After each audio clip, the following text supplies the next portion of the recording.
नमस्कार, news state Madhya Pradesh Chhattisgarh में आपका स्वागत है। मैं हूं आपके साथ लोकेंद्र त्यागी। आपके मुद्दे में अब बात छत्तीसगढ़ की, जहां मुंगेली जिले को नक्सल प्रभावित जिलों में शामिल कर लिया गया है।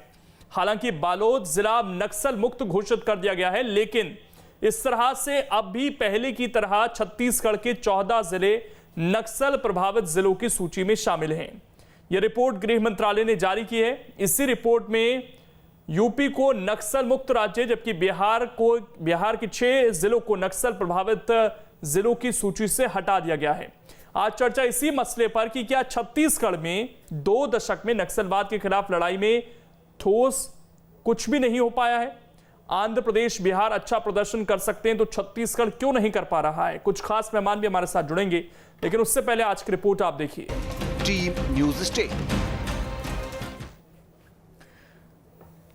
तो छत्तीसगढ़ क्यों आगे नहीं बढ़ पा रहा है, इस मसले को लेकर चर्चा करने के लिए 3 खास मेहमान इस वक्त हमारे साथ जुड़ गए हैं। आर के भार्गव जी हैं, नक्सल एक्सपर्ट हैं, सुशांत शुक्ला जी हैं, बीजेपी के नेता हैं, और सुरेंद्र वर्मा जी हैं, कांग्रेस का पक्ष रखेंगे। आप तीनों का बहुत बहुत स्वागत है। आर के भार्गव जी, शुरुआत आपसे ही। दोनों पार्टियां, बीजेपी हो कांग्रेस हो, बड़े बड़े दावे रहते हैं कि हमने छत्तीसगढ़ को नक्सल मुक्त करने के लिए बड़ा कदम उठाए हैं, लेकिन जो आंकड़े अब सामने आए हैं गृह मंत्रालय के, वो तो ये बताते हैं कि 1 जिला घटा है तो 1 जिला बढ़ गया है छत्तीसगढ़ में। हम वहीं के वहीं हैं अभी। इसे किस तरीके से देखा जाए? देखिए, पहली चीज तो ये कहना कि हमने नक्सल को कंट्रोल कर लिया है, 1 जिला घट गया है, बढ़ गया है, ये सरकारी आंकड़ों में जनता को दिखाने के लिए एक अलग बात होती है। लेकिन नक्सलवाद कोई ऐसी चीज नहीं है जो कि कोई जंगल की तरह छाई हुई है कि हमने इतना जंगल काट दिया तो यहाँ से जंगल साफ हो गया, दूसरी जगह जंगल उग करके आ गया है। नक्सल का मूवमेंट बहुत ही वोलेटाइल होता है और वो बहुत मोबाइल होते हैं। आज हम कहते हैं कि वो 1 जिले में नहीं है, लेकिन हो सकता है साल भर बाद वही जिला दोबारा से नक्सल के नक्शे पे आ जाए। अभी हम जो ये बात कर रहे हैं कि इसमें 1 जिले को हमने और जोड़ दिया, क्या मुंगेली जिला जो है इसको हमने जोड़ दिया उसमें, लेकिन किस आधार के ऊपर उन्होंने उसको जोड़ा है, ये बात बहुत डिटेल में जाकर के देखने की है कि क्या वहाँ पर नक्सलों का प्रेजेंस हुआ है या वहाँ पर जो नक्सल विचारधारा है वो उस इलाके में फैली है। अगर वो उस इलाके में फैली है तो ये वाकई में एक चिंता की विषय होता है, क्योंकि नक्सलवाद जितना भी पैदा हुआ है एक विचारधारा से पैदा हुआ है। अब अगर वहाँ पर नक्सलों का मूवमेंट हुआ है तो उसके बारे में ये कहना कि साहब नक्सल में बढ़ गया, यहाँ बढ़ गया है, दूसरी जगह कम हो गया है, उसका कोई अर्थ नहीं होता है। अभी जितनी भी जगह हम देखते हैं, सभी जगह, मैं आप एक छत्तीसगढ़ की बात नहीं कर रहा हूँ, हर सरकार का अपना जो जिसे कहते हैं अचीवमेंट शो करने का तरीका होता है। लेकिन सवाल ये है ना आर के भार्गव जी कि ये यूपी से कैसे सिमट गए, बिहार से कैसे सिमट गए, झारखंड या छत्तीसगढ़ से क्यों नहीं सिमट पा रहे हैं? आंध्र प्रदेश अच्छा कर रहा है, दिक्कत तो छत्तीसगढ़ को लेकर है कि यहाँ से क्यों नहीं समेट पा रहे हैं। उस दिक्कत को समझने की बात यह है, देखिए सबसे बड़ा नक्सल किस जगह पर पनपता है। शुरुआत तो पश्चिम बंगाल से हुई थी, आज गढ़ छत्तीसगढ़ बन गया है सर उसका। हाँ, छत्तीसगढ़ क्यों बना है? छत्तीसगढ़ का जो ज्योग्राफी है, जो छत्तीसगढ़ के जमीनी हालात हैं, जमीनी हालात का मतलब है मेरा जो जंगल का एरिया। आप देखिए ना, जहाँ भी माओवाद हुआ है या जहाँ भी इस तरह का नक्सलवाद हुआ है वो उन जगहों पर हुआ है जहाँ पर कि नक्सलों को छुपने की जगह मिले, जहाँ पर गरीबी फैली हुई है। अगर आज हम यूपी की बात करते हैं, यूपी में आज इस तरह का कोई इलाका नहीं है जो कि नक्सलों को शरण दे सके, जहाँ पर वो जाकर के छुप सके, जहाँ उनको रोजी रोटी, छुपने की जगह, हथियार मिल सके। जबकि ये सभी चीजें छत्तीसगढ़ में अभी भी मौजूद हैं। जो आंध्र प्रदेश का कुछ एरिया है वो भी है, लेकिन ये एक अच्छी बात है कि आंध्र प्रदेश से तकरीबन ये काफी हद तक ये साफ हो गया। इसी तरह महाराष्ट्र का भी जो एरिया है जहां पर हम कहते हैं कि ये नक्सलवाद है, उस एरिया को आप देखिए क्या एरिया है, वहां पर जाकर के छुपने की जगह। तीसरी जगह होती है कि किस तरह से वो एक जगह से दूसरी जगह मूव कर सके। अब यूपी के अंदर जो उन्होंने जिले निकाले हैं, ये बताइए उसमें कोई भी जिला ऐसा नहीं है जहां पर किसी भी किस्म की इनको सपोर्ट मिल सकती है। सबसे बड़ी चीज होती है उनको सपोर्ट मिलना, जहां पर उनको रहने की जगह हो, खाने पीने की जगह हो, अपनी विचारधारा फैलाने की जगह हो, और साथ में अपने हथियारों को एक जगह से दूसरी जगह ले जाने की सुविधा। ठीक, मैं लौटता हूँ आपके पास। सुरेंद्र वर्मा जी, अगर उत्तर प्रदेश बिहार निकल पाए तो हम केवल भौगोलिक स्थितियों को दोष दें यहाँ की, हम अभी तक उन जंगलों को नहीं छान पाए हैं जहाँ पर ये नक्सलवाद पैदा हो रहा है। इतने साल हो गए, अब तो हमारे पास टेक्नोलॉजी भी है, उसके बावजूद हम नहीं जा पा रहे हैं। कई जगह तो ऐसी हैं जहाँ पर अब जाकर झंडा फहरा है भारत के देश का, ये स्थिति भी है। संविधान के कोई मायने नहीं रहते हैं वहाँ पर। तो छत्तीसगढ़ में आखिरकार कमी कहाँ रह जा रही है कि इतने साल बाद भी हम पूरी तरीके से समाप्ति की ओर नहीं बढ़ पाए हैं? लोकेंद्र जी, निश्चित रूप से मैं नक्सल एक्सपर्ट भार्गव जी की इस बात से पूरी तरह सहमत हूं कि सरकारी आंकड़ों के बजाय हमको जमीनी हकीकत के साथ चलना होगा और स्वीकारना होगा। जिस प्रकार से भारतीय जनता पार्टी के 15 साल की हम चर्चा करें और उसके बाद नक्सल नीति में जो परिवर्तन हुआ, नई सरकार आई, भूपेश बघेल जी के नेतृत्व में पहले दिन से ही विकास, विश्वास और सुरक्षा के संकल्प को लेकर स्थानीय सहभागिता, जो भार्गव जी कह रहे थे, मूल कारण जो है नक्सलवाद के पनपने का असमानता है। और जो वहाँ की जनता है उनको जिस प्रकार से बरगलाकर माओवादियों द्वारा सरकार के खिलाफ एक माहौल बनाया गया था, उसके खिलाफ भूपेश बघेल सरकार पहले दिन से ही सामाजिक, आर्थिक और राजनीतिक, क्योंकि विषमता तीनों जगह थी। 15 साल हमने देखा कि मैं आरोप लगाना मेरा मकसद नहीं है, लेकिन जिस प्रकार से बस्तर विकास प्राधिकरण की कमान पूर्व मुख्यमंत्री जी 15 साल स्वयं संभालते रहे, पहले दिन ही भूपेश बघेल सरकार ने स्थानीय आदिवासी नेताओं को उसकी कमान दी। जो वहां पर वनोपज है उनका संग्रहण बढ़ाया। पूरे देश का 73% वनोपज केवल छत्तीसगढ़ से खरीदे गए।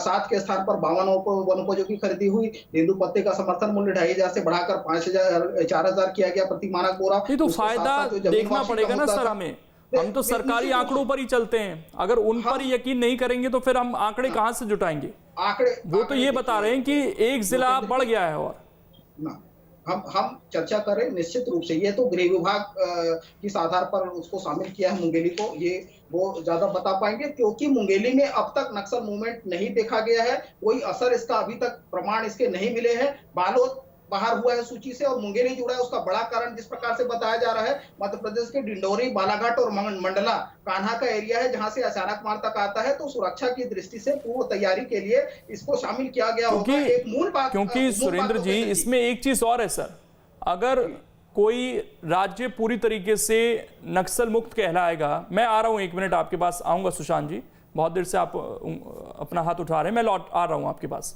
सुरेंद्र जी। लेकिन सवाल यह है कि अगर एक ये मैसेज जाएगा कि छत्तीसगढ़ के अभी भी आधे जिले नक्सल की चपेट में हैं, तो कोई सरकार कितनी ही कोशिश कर ले, जो इंफ्रास्ट्रक्चर वो डेवलप करना चाहती है प्रदेश के अंदर, वो सर बिना प्राइवेट पार्टनरशिप के तो हो नहीं पाएगा। और अगर ये मैसेज जा रहा है कि ये तो भाई नक्सलवाद का एरिया है, तो कौन काम करने आएगा सर वहां पर? इसीलिए बाहर निकलना, अगर यूपी को ये टैग मिल गया कि ये नक्सल मुक्त है तो उसका बहुत बड़ा इंपैक्ट जाएगा बाहर। नक्सलवाद से लंबी लड़ाई लड़ना है। हमारे घोषणा पत्र में छत्तीसगढ़ की जनता से हमने वादा किया है, उस दिशा में प्रामाणिक जानकारी लोकेंद्र जी मैं आपको बताना चाहूंगा। सैकड़ों स्कूल जो नक्सलवाद का डर दिखाकर बंद कर दिए गए थे, हमने खोला है। जगरगुड़ा बासागुंडा जैसे जो 45 किलोमीटर का सड़क है, 20 साल से बंद था, उसको खोला गया। 27 से ऊपर कैंप जो है, नए कैंप, ये सुकमा, कोंटा, दंतेवाड़ा में शामिल हुए।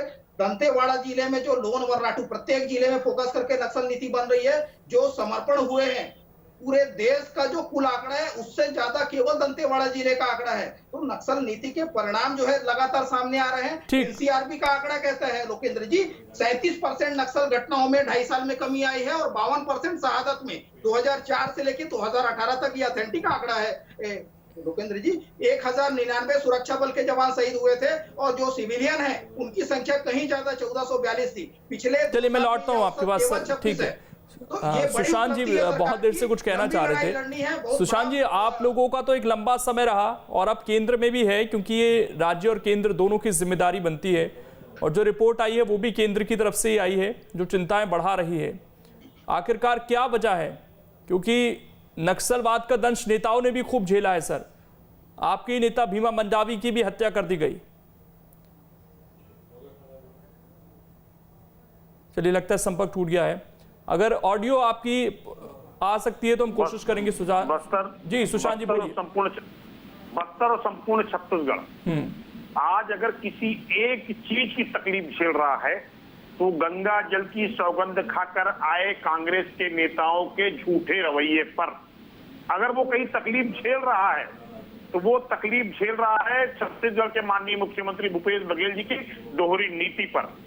जब अर्बन नक्सलियों के संरक्षण के मामले पर कांग्रेस की पृष्ठभूमि का अध्ययन हम करें तो ये स्पष्ट देखने को मिलता है कि दिग्विजय सिंह झारखंड में जाकर कांग्रेस के पक्ष में चुनाव जिताने की मांग नक्सलियों से करते हैं। इनकी नेता राज बब्बर कहते हैं कि नक्सली क्रांतिकारी हैं और हद तो तब हो जाती है जब भीमा मंडावी की हत्याकांड से जुड़े हुए विषय पर पत्थलगड़ी संवैधानिक ढांचे के विरुद्ध आंदोलन पत्थलगड़ी को खड़े करने वाले और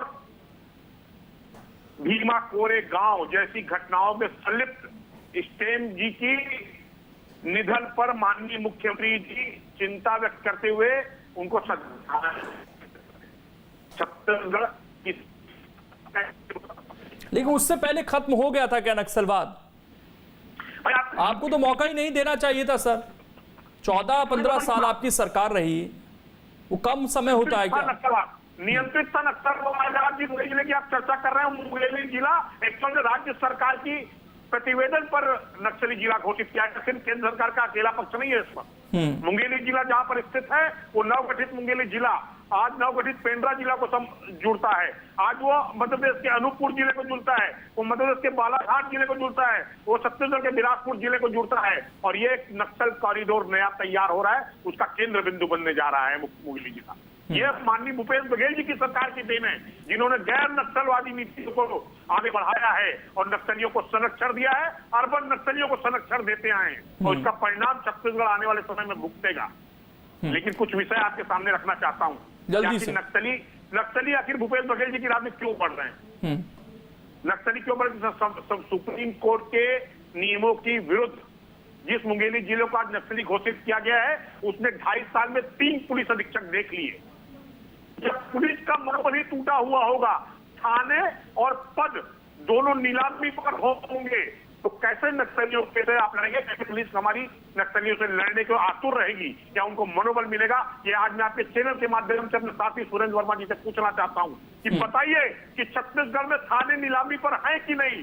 बताइए कि प्रदेश में संवैधानिक ढांचे के विरुद्ध उद्योग संचालित नहीं और पुलिस अगर कहीं मार खा रही है तो कांग्रेस को नेताओं के साथ। ठीक, जवाब ले लेते हैं जल्दी से। सुरेंद्र वर्मा जी बोलिए, उसके बाद मैं आर के भार्गव जी के पास जाऊंगा। लोकेंद्र जी, 15 साल का कुशासन खत्म हो चुका है। सुशांत जी को ये याद होना चाहिए कि ये वही रमन सिंह है जो नक्सल सलाहकार रखते थे कि पीएस गिल को और उनसे ये कहा करते थे कि आप वेतन लो और मौज करो, किसी को कुछ करने की जरूरत नहीं है। जगत पुजारा, पोडियम लिंगा और धर्मेंद्र चोपड़ा भारतीय जनता पार्टी के ऐसे नेता थे जो नक्सलों के सप्लायर के रूप में पकड़े गए हैं। ये लोकेंद्र जी, ये 16 जून 2020 का खबर है। ये जो आशुतोष भारद्वाज ने जो लेख लिखा है उसमें द प्रिंट में प्रकाशित हुआ है। भारतीय जनता पार्टी और माओवाद का जो साठगांठ है 2003 में छत्तीसगढ़ में सुदूर बस्तर के 3 ब्लॉकों में सीमित था नक्सलवाद। 14 जिले तक खाद पानी देकर प्रसारित करने की जनता के लिए पार्टी के रमन सिंह जी के नेतृत्व में भारतीय जनता पार्टी के नेताओं के साठगांठ के साथ हुआ। लगातार इनके राज में नक्सलियों पर सारकेगुड़ा, एडस मीडा, पेद्दागलूर पे लगातार गोलियां चलाई जाती रही। जैसे मिडिल स्कूल के वसूली उद्योग लगा रखे हैं। कोई नीति नहीं, कोई निर्धारण नहीं और अंधेर नगरी।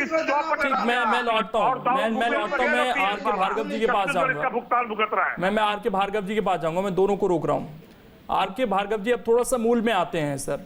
अब तो हम 2021 में है सर और हम काफ़ी संपन्न हो चुके हैं हथियारों के लिहाज से भी देखें। उसके बावजूद क्या इतना मुश्किल है कि हम अपने भौगोलिक क्षेत्रों को ठीक से आज भी ना जान पाएं? उन जंगलों में आज भी हमारी पहुंच नहीं है। क्या राजनीतिक इच्छा शक्ति की कमी आपको नज़र आती है इसमें कि अभी तक हम उन जगहों तक अपना तिरंगा नहीं पहुंचा पाए हैं जहां से नक्सलवाद संचालित हो रहा है? हम सीमा पार तो कर आते हैं सर्जिकल स्ट्राइक, लेकिन अपने देश के जंगलों में जाना क्या इतना मुश्किल है हमारे लिए? देखिए, यहाँ पर मैं एक बात बहुत कड़वी कहूंगा जो हमारे साथ के जो दोनों पैनलिस्ट हैं उनको हो सकता है बुरी लगे। पहली चीज तो ये है कि अभी भी आपने देखा होगा डिस्कशन के बीच में दोनों ही पैनलिस्ट एक दूसरे को या एक दूसरे की पार्टी को जिम्मेवार ठहरा रहे थे। जब तक ये चलता रहेगा, चाहे वो बस्तर हो या महाराष्ट्र हो या कोई भी एरिया हो जहां पर नक्सल है, नक्सल पनपता रहेगा। इसका मतलब ये है कि इच्छा शक्ति की कमी होना, और बजाय इसके कि नक्सल से निपटने के, इसके बजाय हम दूसरी पार्टी को नीचे डाउन करने की कोशिश करते हैं। दूसरी एक कड़वी बात और है जो, क्योंकि मैंने देखिए तकरीबन जितने भी ये डिस्टर्ब एरिया है सब जगह मैं गया हूँ, सब जगह मैंने देखा है क्या होता है, डिस्टर्बेंस क्यों होता है, उसका परिणाम सरकार और जनता को क्या मिलता है। यहाँ पर हमने जो नक्सलवाद के नाम के ऊपर हर सरकार को नक्सलवाद से लड़ने के लिए पैसा मिलता है।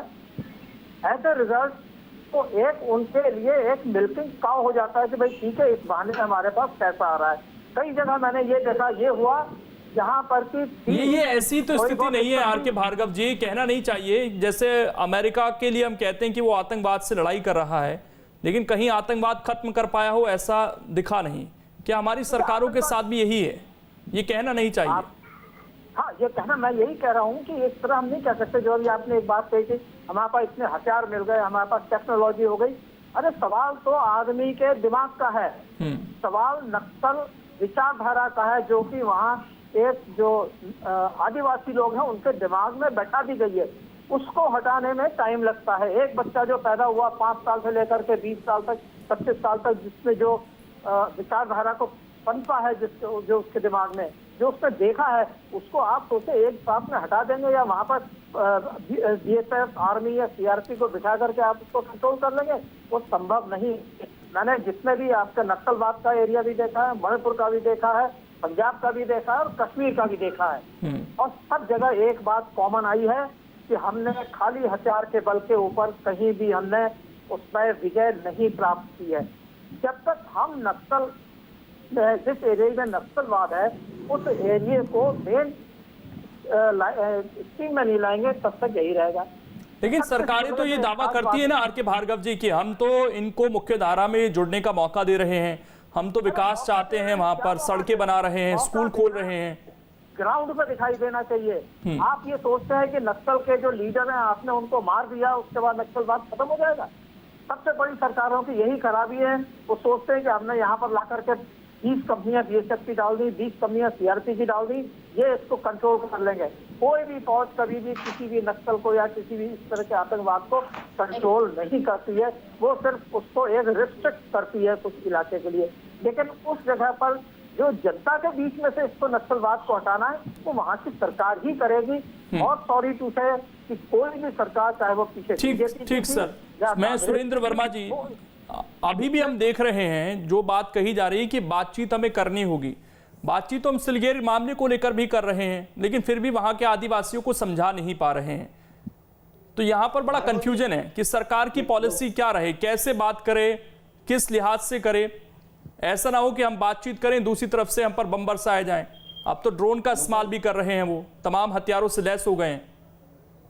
भूपेंद्र जी, दोनों सरकारों की नीति और नियत का अंतर बिल्कुल साफ है। इस प्रकार से हमारा वादा था, जो घटनाएं हो रही थी पहले, जो शिकायतें थी और जो सिलगेर का मामला है, सरकार बनते ही भूपेश बघेल जी ने जस्टिस पटनायक की अध्यक्षता में एक कमेटी गठित की, जिन्होंने 885 मामलों में सरकार को यह अनुशंसा की कि ये फर्जी मामले थे, जिसमें भोले भाले आदिवासियों को नक्सली बताकर जेल में डाल दिया गया।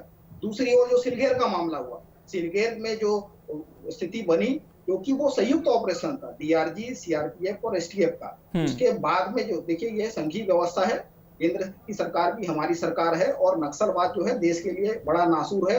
गृह जो है राज्य सूची का विषय है, इसलिए दोनों मिलकर वहां कैंप स्थापित किए थे। और सिलगेर में जो शिकायत आई, 5 दिन के अंदर राज्य सरकार ने, जिला कलेक्टर ने न्यायिक जांच का आदेश दिया।